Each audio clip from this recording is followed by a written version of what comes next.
नमस्कार साथियों। मैं अनीता श्रीवास्तव आपका संवाद विद अनीता नामक यूट्यूब चैनल में हार्दिक अभिनंदन करती हूँ। श्रीमद् वाल्मीकि रामायण में आज का प्रसंग है श्री राम का वैष्णव धनुष को चढ़ाकर अमोघ बाण के द्वारा परशुराम के तपः प्राप्त पुण्य लोकों का नाश करना तथा परशुराम का महेंद्र पर्वत को लौट जाना।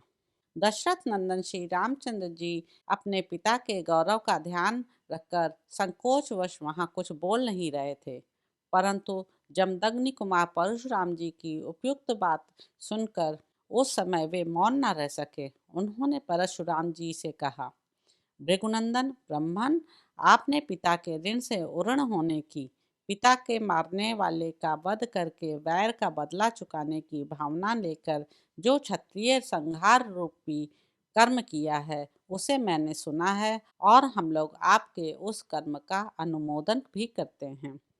भार्गव, मैं क्षत्रिय धर्म से युक्त हूँ, तो भी आप मुझे पराक्रमहीन और असमर्थ सा मानकर मेरा तिरस्कार कर रहे हैं।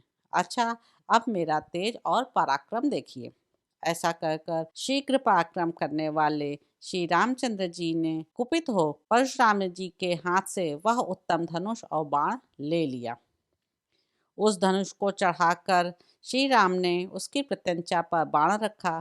फिर कुपित होकर उन्होंने जमदग्नि कुमार परशुराम से इस प्रकार कहा, राम, आप ब्राह्मण होने के नाते मेरे पूज्य हैं तथा विश्वामित्र जी के साथ भी आपका संबंध है।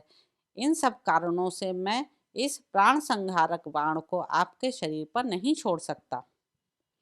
राम, मेरा विचार है कि आपको जो सर्वत्र शीघ्रता पूर्वक आने जाने की शक्ति प्राप्त हुई है, उसे अथवा आपने अपने तपोबल से जिन अनुपम पुण्य लोकों को प्राप्त किया है, उन्हीं को नष्ट कर डालूं, क्योंकि अपने पराक्रम से विपक्षी के बल के घमंड को चूर कर देने वाला यह दिव्य वैष्णव बाण, जो शत्रुओं की नगरी पर विजय दिलाने वाला है, कभी निष्फल नहीं जाता है।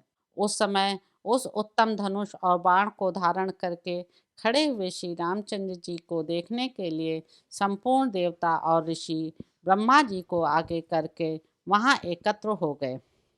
गंधर्व, अप्सराएं, सिद्ध, चारण, किन्नर, यक्ष, राक्षस और नाग भी उस अत्यंत अद्भुत दृश्य को देखने के लिए वहां आ पहुंचे।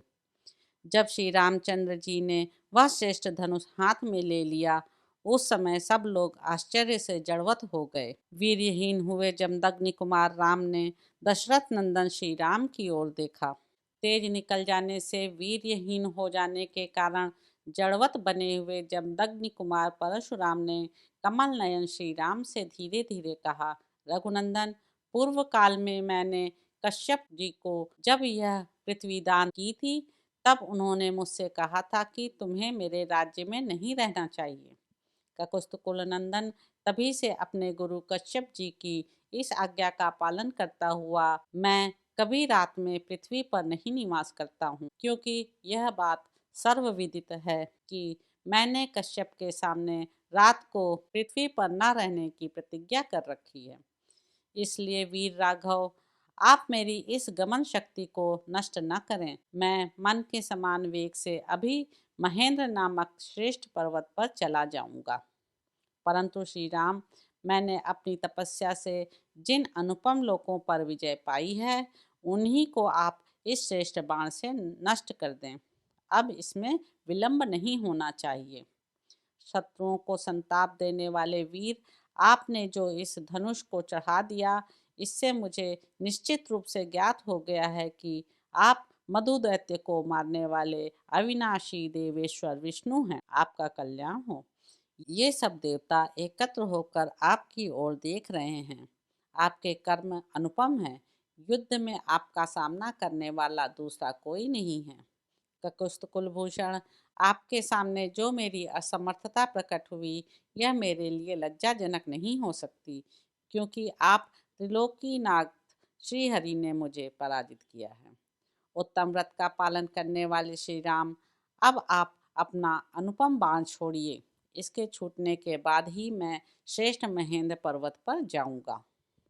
जमदग्नि नंदन परशुराम जी के ऐसा कहने पर प्रतापी दशरथ नंदन श्रीमान रामचंद्र जी ने वह उत्तम बाण छोड़ दिया। अपनी तपस्या द्वारा उपार्जित किए हुए पुण्य लोकों को श्री रामचंद्र जी के चलाए हुए उस बाण से नष्ट हुआ देखकर परशुराम जी शीघ्र ही उत्तम महेंद्र पर्वत पर चले गए। उनके जाते ही समस्त दिशाओं तथा उप दिशाओं का अंधकार दूर हो गया। उस समय ऋषियों सहित देवता उत्तम आयुधधारी श्री राम की भूरी भूरी प्रशंसा करने लगे। तदंतर दशरथ नंदन श्री राम ने जमदग्नि कुमार परशुराम का पूजन किया। उनसे पूजित हो प्रभावशाली परशुराम दशरथ कुमार राम की परिक्रमा करके अपने स्थान को चले गए। तो इस प्रकार साथियों, बालकांड में निहित 76वां सर्ग यहाँ पर समाप्त होता है। यदि आपको इसमें रुचि आ रही है तो मेरे चैनल को लाइक करें, शेयर करें और सब्सक्राइब करें। नमस्कार साथियों।